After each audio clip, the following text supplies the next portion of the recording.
Bom dia. Que a graça e a paz do Senhor Jesus Cristo seja em sua vida, no seu lar e em seus negócios. Quero agradecer a Deus por permitir entregarmos nossas primícias a Ele e juntos desfrutarmos de mais um dia dessa palavra que se encontra no livro de Eclesiastes, no capítulo 8, versículos 1 a 8, que diz: Quem é como o sábio? Quem sabe a interpretação das coisas? A sabedoria do homem faz brilhar o seu rosto, e muda-se a dureza do seu coração. Eu digo, observa o mandamento do rei, e isso em consideração para com o juramento de Deus.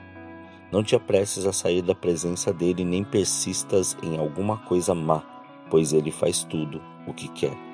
Visto que a palavra do rei tem poder, quem lhe dirá: que fazes?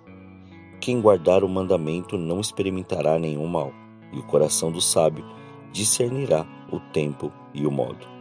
Porque para todo propósito há tempo e modo, embora o mal do homem seja grande sobre ele, visto que não sabe o que há de acontecer. Quem lhe dará a entender o que haja de acontecer? Ninguém há que tenha domínio sobre o vento para o reter.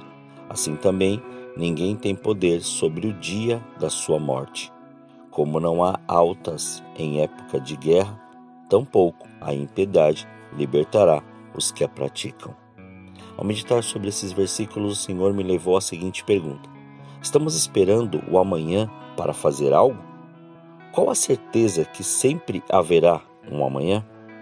E quando ele começou a fazer este questionamento comigo, logo veio o seguinte pensamento: estou obedecendo aquilo que o Senhor me ensinou e ordenou a fazer? Ou estou procrastinando, dizendo que ainda tenho tempo para executar esse chamado? Ou essa tarefa? Pois a nossa rotina, hoje demonstrada por um imediatismo, está nos levando a viver de uma maneira onde nossas necessidades momentâneas são mais importantes do que a vida que Jesus conquistou para nós na cruz. Mas por que se importar tanto em viver a vida de Jesus, se o meu modo de vida hoje me faz viver tudo o que eu quero? Não preciso me entregar a algo que não sinto falta. Isso já percebi sair de alguns lábios de pessoas que sempre colocaram impedimento para irem aos cultos, às orações, às visitas nos lares, às orações específicas para poderem ser ministrados sobre algo determinado ou determinado assunto, com o seguinte pretexto de não terem tempo, porque estão trabalhando e com muitas tarefas, mas logo que passam por algum tipo de problema, correm pedindo oração.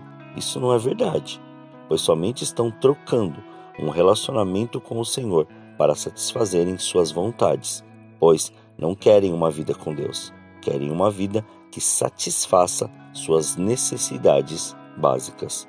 Sabe aquela atitude que acontecia muito antigamente de um ou uma jovem para sair da opressão de sua casa, quando via a primeira possibilidade de não viver mais aquilo, não pensava duas vezes? Em muitos casos, sem nenhum discernimento, e depois passam anos turbulentos, tristes e até mesmo decepcionantes, e ainda colocam a culpa em Deus. Por isso que ao lermos aquilo que foi descrito em Eclesiastes, vemos um contexto atual, muitos acreditando ser tão hábeis que podem mudar o curso da história e o seu resultado com a força do seu braço. Por isso que Jesus disse aos que estavam ouvindo seu discurso as seguintes palavras, descritas no Evangelho segundo Mateus, capítulo 6, versículo 27. Qual de vós poderá, com as suas preocupações, acrescentar uma única hora ao curso da vida? E ao afirmar essa verdade, Jesus estava mostrando que desde aquele tempo haviam pessoas tão preocupadas e tão ansiosas com suas tarefas diárias que deixaram de obedecer ao Senhor e viver a sua plenitude. E também o próprio Jesus vivenciou isso em uma visita numa casa, num lar, como descrito no Evangelho segundo Lucas, capítulo 10, versículos 38 a 42. Indo eles no caminho, entrou numa aldeia, e certa mulher, por nome Marta, o recebeu em sua casa. Tinha esta uma irmã chamada Maria, a qual, assentando-se aos pés de Jesus, ouvia a sua palavra. Marta, porém, andava ocupada com muitos serviços e, aproximando-se, disse: Senhor, não te importas de que minha irmã me deixe servir só? Disse-lhe que me ajude. Respondeu Jesus: Marta, Marta, estás ansiosa e preocupada com muitas coisas, mas uma só é necessária.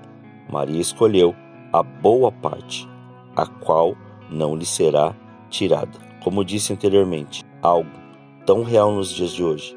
Temos tempo para festas e outras coisas, mas não estamos tendo tempo para Jesus e um relacionamento próximo com Ele através do Espírito Santo e em oração.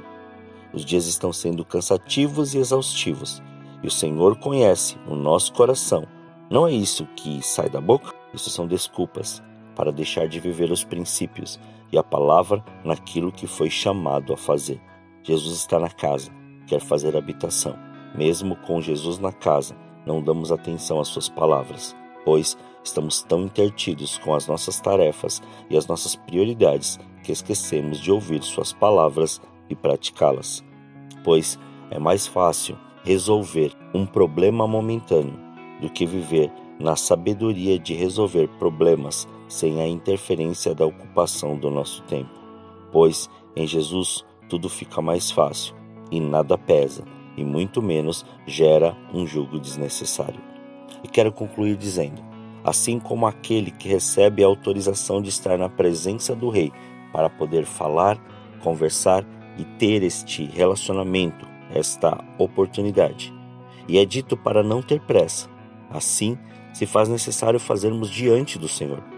Pois, quando tivermos este tempo com Ele, que não façamos como os sem sabedoria, que rapidamente pedem e se vão, mas para que haja um aperfeiçoamento nesse relacionamento, temos que gastar tempo ou aceitar este tempo de qualidade que o Senhor proporciona para nós.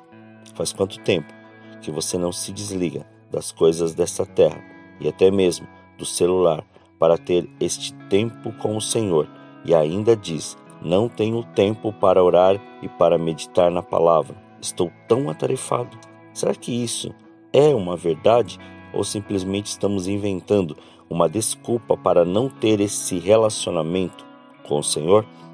Hoje, o Senhor quer tratar com o seu tempo com Ele. Deixe de dar desculpas, dê atenção. Faz quanto tempo que você não olha para o seu ou para os seus filhos com os olhos do Senhor? Porque está envolvido na paranoia do dia e das tarefas profissionais e de sua casa? Faz quanto tempo que você não dá atenção ao Senhor, porque sempre acha que Ele está ao seu lado? Faz quanto tempo que você acredita estar na presença do Senhor e quando olha, nem você mesmo consegue se enxergar? Pare hoje e reflita. Entregue tudo novamente e deixe Deus ser o seu Rei. E Senhor, permita viver a vida de Jesus e ensinado pelo Espírito Santo, pois não sabemos se haverá amanhã, pois o amanhã pertence a Deus. Por isso, honre ao Senhor com todas as suas forças, pensamentos, atitudes e tudo que viver seja para a glória dele. Quando o honramos em tudo, temos a certeza de que estamos no caminho para conquistar a vida eterna, e esse dia é hoje. O amanhã não existe. O que tem que ser feito é hoje. O Senhor te chama hoje para você voltar ou ter uma conversa em particular com Ele. A decisão é sua e o tempo é hoje. Creia e saiba que após essa conversa, nada mais será do mesmo jeito. Onde havia enfermidade, haverá cura. Onde havia dúvida, haverá resposta. Onde havia trevas, haverá luz. Onde havia morte, haverá vida. Oremos. Pai, nós te louvamos e te agradecemos. Graças te damos, ó Pai, pelo seu amor e pelo seu cuidado. Muito obrigado, Pai, pela sua presença. Obrigado pela sua palavra. Obrigado, Pai, por permitir entregarmos as nossas primícias estas primeiras horas. Obrigado por mais este dia.